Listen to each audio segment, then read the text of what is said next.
ஆஞ்சநேயா இராணுவம் மற்றும் காவலர் பயிற்சி மைய யூடியூப் நேயர்களுக்கு வணக்கம். இப்போ பார்த்திங்கன்னா தமிழ்நாடு காவல்துறையில் 2ஆம் நிலை காவலர்களுக்கான எழுத்துத் தேர்வு பயிற்சி வகுப்புகள் நமது அகாடமியில் நடைபெற்று வருது. இதில் பார்த்திங்கன்னா இன்றைக்கி நடந்த இந்திய அரசியலமைப்பு சட்டம், அதாவது இந்தியன் பாலிட்டியில் வரக்கூடிய மாடல் கொஸ்டின்ஸ் இப்போ பார்க்கலாம். அதாவது இந்திய அரசியலமைப்பு சட்ட வரைவு குழுவின் தலைவர் டாக்டர் அம்பேத்கர். சுதந்திர இந்தியாவின் முதல் குடியரசுத் தலைவர் டாக்டர் ராஜேந்திர பிரசாத். 3வது கொஸ்டின் பார்த்தீங்கன்னா மகாத்மா காந்தியின் அரசியல் குரு. மகாத்மா காந்தியோடைய அரசியல் குரு பார்த்தீங்கன்னா Gopalakrishna Gokhale. Next question number 4, குடியரசுத் தலைவருக்கான தேர்தல். இந்திய குடியரசுத் தலைவருக்கான தேர்தல் மறைமுக தேர்தல். இது பார்த்தீங்கன்னா டைரக்ட் எலெக்ஷன் கிடையாது. நம்முடைய மக்களவை, மாநிலங்களவை மற்றும் சட்டமன்ற உறுப்பினர்கள் அவங்க மட்டுமே வாக்களிக்கக்கூடிய ஒரு தேர்தல். இது மறைமுக தேர்தல் தான். நெக்ஸ்ட், குடியரசுத் தலைவரின் பதவிக்காலம் 5 ஆண்டுகள். கொஸ்டின் நம்பர் 6, குடியரசுத் தலைவர் பதவிக்கு எத்தனை வயது பூர்த்தி அடைந்தவராக இருத்தல் வேண்டும்? 35 வயது பூர்த்தி அடைந்தவராக இருத்தல் வேண்டும். நெக்ஸ்ட் கொஸ்டின் நம்பர் 7, குடியரசுத் தலைவர் யார் முன்னிலையில் பதவி பிரமாணம் எடுப்பார்? உச்சநீதிமன்ற தலைமை நீதிபதியின் முன்னிலையில் நமது இந்திய குடியரசுத் தலைவர். இப்போ பார்த்தீங்கன்னா நம்முடைய இந்திய குடியரசுத் தலைவர் பார்த்தீங்கன்னா டாக்டர் ராம்நாத் கோவிந்த் அவர்கள் இந்தியாவுடைய குடியரசுத் தலைவராக இருக்கிறார். நெக்ஸ்ட், இந்திய குடியரசுத் தலைவரால் எத்தனை உறுப்பினர்கள் மாநிலங்களவைக்கு தேர்ந்தெடுக்கப்படுகின்றனர்? மாநிலங்களவை பார்த்தீங்கன்னா ராஜ்யசபா, மக்களவை, லோக்சபா. ஓகேங்களா. Lower house of the parliament பார்த்தீங்கன்னா Lok Sabha, upper house of the parliament பார்த்தீங்கன்னா ராஜ்யசபா. ஸோ மாநிலங்களவைக்கு 12 உறுப்பினர்களை குடியரசுத் தலைவர் நியமனம் செய்கிறார். நெக்ஸ்ட் கொஸ்டின் நம்பர் 9, அவசரகால சட்டம் உருவாக்கும் அதிகாரம் யாரிடம் உள்ளது? ஆப்ஷன் பி, குடியரசுத் தலைவர். 1995 இந்தியாவின் குடியரசுத் தலைவர் யார்? அதாவது சங்கர் தயாள் சர்மா அவர் தான் 1995 இந்தியாவுடைய குடியரசுத் தலைவராக இருந்திருக்காரு. நெக்ஸ்ட், தற்போதைய ராஜ்யசபாவின் சேர்மன் வெங்கையா நாயுடு. இவர் பார்த்தீங்கன்னா இந்திய நாட்டினுடைய துணை குடியரசுத் தலைவர். யார் இந்திய நாட்டுடைய துணை குடியரசுத் தலைவராக இருக்காங்களோ அவங்க தான் ராஜ்யசபாவுடைய சேர்மனாக இருப்பாங்க. ஓகேங்களா. நெக்ஸ்ட், தற்போதைய லோக்சபாவின் சபாநாயகர் யார்? ஓம் பிர்லா. ஓகேங்களா. லோக்சபாவில் பார்த்தீங்கன்னா சபாநாயகர் அவங்களுடைய அந்த மக்களவையுடைய உறுப்பினருக்குள்ளே ஒரு ஆளை சபாநாயகராக செலக்ட் பண்ணுறாங்க. இது மட்டும் இல்லாமல் துணை சபாநாயகர் பார்த்தீங்கன்னா லோக்சபா உறுப்பினருடைய இன்னொரு உறுப்பினர் துணை சபாநாயகராக தேர்ந்தெடுத்துருக்காங்க. மக்களவை உறுப்பினருக்கான குறைந்தபட்ச வயது 25. மாநிலங்களவை உறுப்பினராவதற்கான வயது 30. உச்சநீதிமன்றத்தின் நிரந்தர தலைமையிடம் எங்கப்பா? டெல்லி தான், புதுடெல்லி இருக்குல்ல, புதுடெல்லியில் தான் உச்சநீதிமன்றத்துடைய நிரந்தர தலைமையிடம். உச்சநீதிமன்றத்தின் நீதிபதிகளின் மொத்த எண்ணிக்கை தலைமை நீதிபதி உட்பட 31 ஆகும். அதாவது உயர்நீதிமன்ற நீதிபதிகள் ஓய்வு பெறும் வயது 62.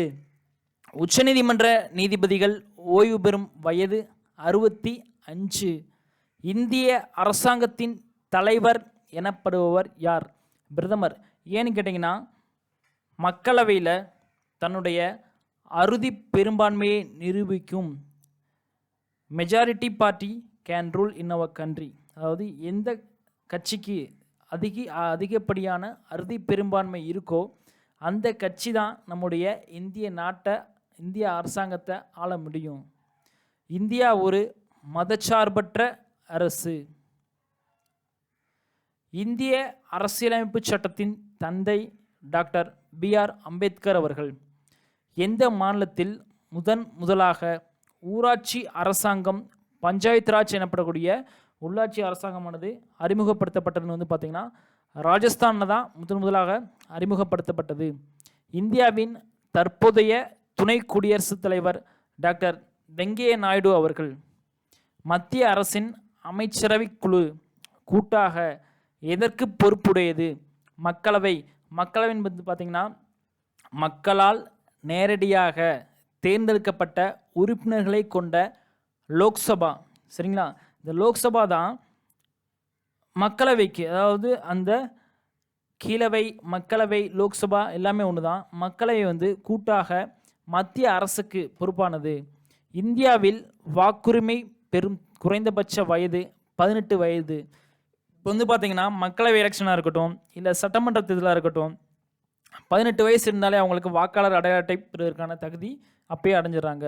ஸோ இந்திய நாட்டினுடைய பிரதமரை, தமிழ்நாட்டினுடைய முதலமைச்சரை தேர்ந்தெடுக்கக்கூடிய ஒரு தகுதி 18 வயசுலேயே கிடச்சிருது அப்படின்னு சொல்லிட்டு இந்திய அரசாங்கம் 18 வயதிலே அவங்களுக்கு வாக்களிக்கும் உரிமையை பெற்று தந்திருக்காங்க. இந்திய அரசமைப்பு சட்டம் அமலுக்கு வந்த நாள் ஜனவரி 26, 1950.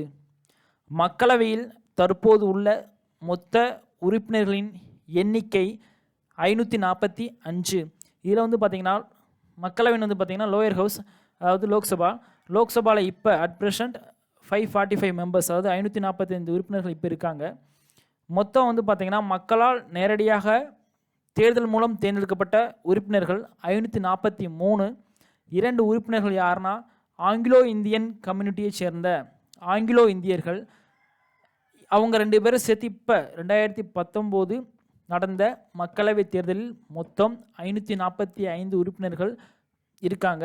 அது மட்டும் இல்லாமல் 2020 ஜனவரியில் ஆங்கிலோ இந்தியன் கம்யூனிட்டியை சேர்ந்த குடியரசுத் தலைவரால் நியமிக்கப்படக்கூடிய அந்த 2 உறுப்பினர்களை நீக்குவதற்கான அரசியலமைப்பு சட்ட திருத்தம் 104வது அரசியலமைப்பு சட்ட திருத்தம் 2020 ஜனவரியில் கொண்டு வந்திருக்காங்க நம்மளுடைய பார்லிமெண்ட்டில். சரிங்களா? இப்போ 545 இருக்குது. நெக்ஸ்ட் வரக்கூடிய 2024 மக்களவை தேர்தலில் 543 மட்டும்தான். அந்த 2 ஆங்கிலோ இந்தியன்ஸை வந்து நீக்கிறதுக்கான சட்ட திருத்தம் கொண்டு வந்துட்டாங்க. நெக்ஸ்ட், பாராளுமன்ற உறுப்பினர் ஆவதற்கு குறைந்தபட்ச, அதாவது லோக்சபா உறுப்பினர் ஆவதற்கு குறைந்தபட்ச வயது 25. குடியரசுத் தலைவர் ஆவதற்கு குறைந்தபட்ச வயது 35. நம்முடைய ராஜ்யசபாவுடைய தலைவர் யாருன்னா துணை குடியரசுத் தலைவர் தான் ராஜ்யசபாவுடைய தலைவராக செயல்படுகிறார். இப்போ இருக்கக்கூடிய நம்முடைய ராஜ்யசபா தலைவர் யாருன்னா வெங்கையா நாயுடு அவர்கள் இப்போ நம்முடைய இந்திய நாட்டின் துணை குடியரசுத் தலைவர். அவரே தான் நம்முடைய ராஜ்யசபாவுடைய சேர்மனாகவும் பதவி வகித்துட்ருக்காரு.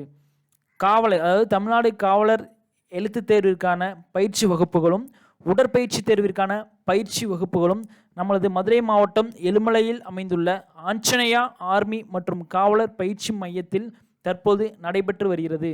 நன்றி, வணக்கம்.